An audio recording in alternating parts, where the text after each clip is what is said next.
A'udzubillahi minasyaitonirrajim. Bismillahirrahmanirrahim. Assalamualaikum warahmatullahi wabarakatuh. Alhamdulillahirabbil alamin. Nahmaduhu wa nasta'inuhu wa nastaghfiruh. Wa na'udzubillahi min syururi anfusina wa min sayyiati a'malina. May yahdihillahu fala mudhillalah wa may yudlilhu fala hadiyalah. Asyhadu an la ilaha illallah wa asyhadu anna Muhammadar Rasulullah. Allahumma sholli ala sayyidina Muhammad wa ala ali sayyidina Muhammad. Rabbi shrah li sadri wa yassir li amri wahlul 'uqdatam min lisani yafqahu qawli. Amma ba'du. Pertama-tama, marilah kita panjatkan puja dan puji syukur kita atas kehadirat Allah Subhanahu wa taala yang telah memberikan rahmat, taufik serta hidayahnya sehingga sampai saat ini kita masih bisa hidup dengan keadaan sehat walafiat. Amin. Sholawat dan salam tak lupa kita panjatkan kepada junjungan kita Nabi Agung Muhammad SAW, dan semoga kelak kita mendapatkan syafaatnya di hari akhir nanti. Amin. Perkenalkan, nama saya Puja Ayu Asyari dari Prodi Pendidikan Guru Madrasah Ibtidaiyah semester 2 Fakultas Ilmu Tarbiyah dan Keguruan Universitas Islam Negeri Sunan Kalijaga, Yogyakarta. Pada kesempatan kali ini, saya akan meresensi sebuah buku yang ditulis oleh gurunda kita, Haji Abdul Somad LCMA, yaitu buku yang berjudul 99 Tanya Jawab Seputar Sholat. Nah, video ini saya buat yaitu guna untuk memenuhi tugas ujian akhir semester untuk mata kuliah fikih dan usul fikih yang diampu oleh Dr. Nasiruddin MPD. Sebelum melakukan resensi buku ini, alangkah baiknya kita mengetahui biografi penulis dari buku ini. Buku 99 Tanya Jawab Seputar Sholat yang ditulis oleh Ustadz Profesor Haji Abdul Somad Batubara LC DISA PhD, Datuk Seri Ulama Setia Negara atau yang lebih kita kenal sebagai Ustadz Abdul Somad atau UAS.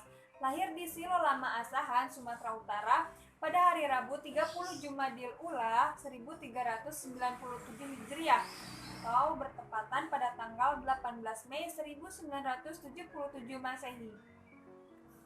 Beliau merupakan seorang pendakwa dan ulama besar Indonesia yang sering mengulas berbagai macam persoalan agama, khususnya pada kajian ilmu hadis dan ilmu fikih. Selain itu, beliau juga banyak membahas mengenai nasionalisme dan berbagai masalah terkini yang sedang menjadi pembahasan hangat di kalangan masyarakat. Namanya dikenal publik karena ilmu dan kelugasannya dalam memberikan penjelasan saat berdakwah, serta kajian-kajiannya yang baik dalam merangkai kata menjadi sebuah retorika dakwah. Membuat ceramah Ustadz Abdul Somad ini begitu mudah diterima dan dipahami di semua kalangan masyarakat.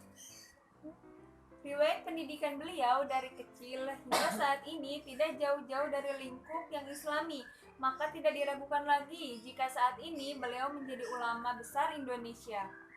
Secara berurutan, beliau telah menempuh pendidikan sebagai berikut. Yang pertama, beliau duduk di sekolah dasar yaitu di SD Al-Wasliyah Medan dan tamat pada tahun 1990.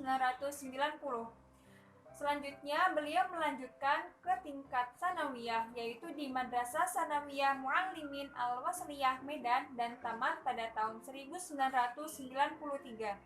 Selanjutnya, beliau melanjutkan lagi ke jenjang aliyah, yaitu di Madrasah Aliyah Nurul Falah Air Molek, Inhu, dan tamat pada tahun 1996. Setelah lulus jenjang aliyah, beliau sempat berkuliah di UIN Syarif Kasim Riau selama 2 tahun. Kemudian pada tahun 1998, ketika pemerintah Mesir membuka beasiswa untuk 100 orang Indonesia untuk belajar di Universitas Al-Azhar Kairo, ia pun mengikuti tes dan merupakan salah satu dari 100 orang yang berhak mendapatkan beasiswa. Lalu beliau kuliah di Universitas Al-Azhar Kairo dan menyelesaikan kuliahnya itu dalam waktu 3 tahun 10 bulan di pertengahan tahun 2002 dan mendapatkan gelar LC-nya. Selanjutnya, beliau melanjutkan S2-nya di Darul Al-Hadis El-Hasaniyah Kerajaan Maroko, yaitu sebuah institut pendidikan Islam khusus hadis dengan jalur beasiswa dan mendapatkan gelar DISA yang selesai pada tahun 2006. Pasca lulus dari Maroko, Ustadz Abdul Somad ini hingga saat ini aktif karirnya ke berbagai lembaga sebagai berikut. Yang pertama, beliau merupakan dosen bahasa Arab di Pusat Bahasa Universitas Islam Negeri Sultan Syarif Kasim Riau. Yang kedua, beliau juga merupakan dosen tafsir hadis di kelas internasional Fakultas Usuluddin di UIN Susta Riau. Dan yang ketiga, beliau juga merupakan dosen agama Islam di Sekolah Tinggi Agama Islam Al-Azhar, yaitu di Pekanbaru. Lalu, beliau juga merupakan anggota MUI Provinsi Riau. Beliau juga merupakan anggota Badan Amil Zakat Provinsi Riau dan Sekretaris Lembaga Baitul Masail Nahdlatul Ulama Provinsi Riau. Beliau juga memiliki karya ilmiah maupun non-ilmiah. Karya ilmiahnya yaitu berbentuk tesis, serta buku yang telah beliau terjemahkan dari bahasa Arab menjadi bahasa Indonesia. Dan karya non-ilmiahnya, beliau menulis buku, diantaranya yaitu ada 37 masalah populer, 99 tanya jawab seputar sholat, dan dua-duanya ini termasuk buku yang bestseller yang saya punya.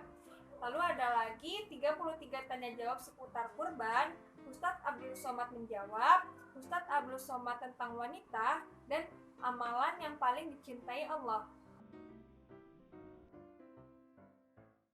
Di antara kegelisahan yang dirasakan beberapa orang beriman adalah tentang amal yang pertama kali akan dihisab di akhirat, yaitu sholat.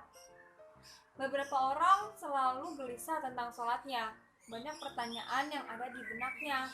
Apakah sholatnya itu sudah benar? Apakah sholatnya itu sudah sesuai dengan apa yang Nabi contohkan?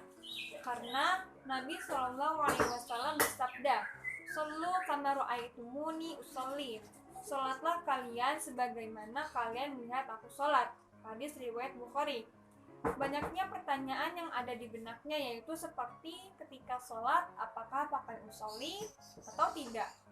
Apakah kalau menjadi makmum, apakah kita harus membaca Al-Fatihah atau tidak?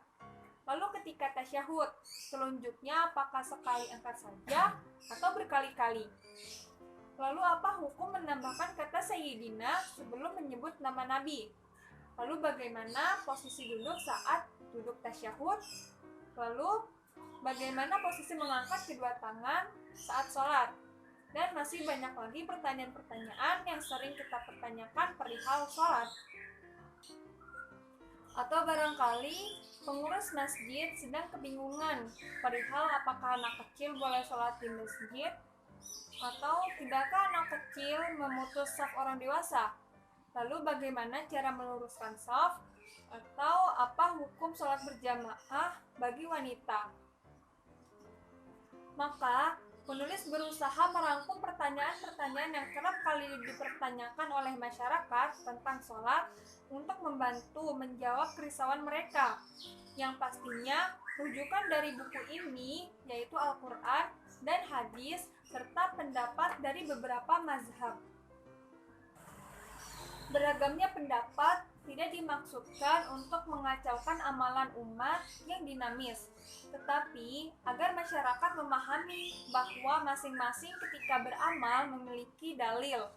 Dari situlah terlihat indahnya sikap saling menghormati dan akan menguatkan ukhuwah di antara kita. Pada buku 99 tanya jawab seputar sholat ini, terdapat materi yang sampai saat ini masih ramai diperdebatkan, yaitu masalah kunut. Di mana yang memegang mazhab Syafi'i menggunakan kunut, serta mazhab yang lain tidak menggunakan kunut. Bagi orang awam yang belum mengetahui hukum kunut menurut 4 mazhab, maka akan mudah sekali menyalahkan seseorang yang tidak membaca kunut pada sholat subuh. Menurut pendapat ulama tentang kunut subuh, yaitu untuk mazhab Hanafi dan Hambali, yaitu tidak ada kunut pada sholat subuh. Lalu pada mazhab Maliki ada kunut pada sholat subuh, dibaca sir, lalu dilakukan sebelum ruku. Dan yang terakhir, untuk mazhab Syafi'i ada kunut pada sholat subuh dan dilakukan setelah ruku. Tiap-tiap dari mereka mempunyai dalil sendiri-sendiri. Maka tidak ada permasalahan jika ada perbedaan di antara kita. Yang penting apa yang kita lakukan itu mempunyai dalil yang sangat jelas. Masih perihal tentang kunut. Nah, saat melakukannya, apakah mesti mengangkat tangan? Jawaban dari pertanyaan tersebut dalam buku ini yaitu dari Imam An-Nawawi berkata dalam Al-Azkar, ulama mazhab Syafi'i berbeda pendapat tentang mengangkat tangan dan mengusap wajah dalam doa kunut, yaitu terbagi kepada 3 pendapat. Yang pertama, yang paling sahih itu dianjurkan mengangkat tangan tanpa mengusap wajah. Yang kedua, mengangkat tangan dan mengusapkannya ke wajah. Dan yang ketiga, tidak mengusap dan tidak mengangkat tangan. Selain itu, terdapat juga pertanyaan siapa yang paling layak menjadi imam dan apa kriterianya. Nah, pada buku ini dijawab yaitu ada beberapa pendapat ulama. Berikut ini menurut mazhab Syafi'i. Di sini disebutkan ada 14 kriteria yang layak menjadi imam, yaitu yang pertama wali atau penguasa. Yang kedua itu ada imam rotib atau imam tetap, yaitu ada afqah, yaitu yang lebih paham dan lebih mengenal Islam, yaitu ada aqra, lebih banyak hafalan Al-Quran. Lalu ada amra, yaitu menjaga diri dari syubhat.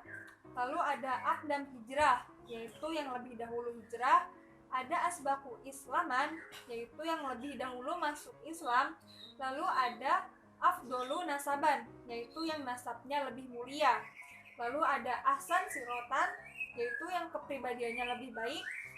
Lalu pakaiannya lebih bersih, badan lebih bersih. Lalu ada ahsanu sautan, yaitu lebih merdu suaranya. Lalu ada ahsanu sorotan lagi, lebih bagus penampilannya. Dan yang terakhir sudah menikah. Jadi itulah ringkasan yang terdapat pada buku ini. Jika kalian ingin mengetahui lebih banyak, maka harus memiliki buku ini. Lalu selanjutnya yaitu kelebihan dan kekurangan dari buku ini.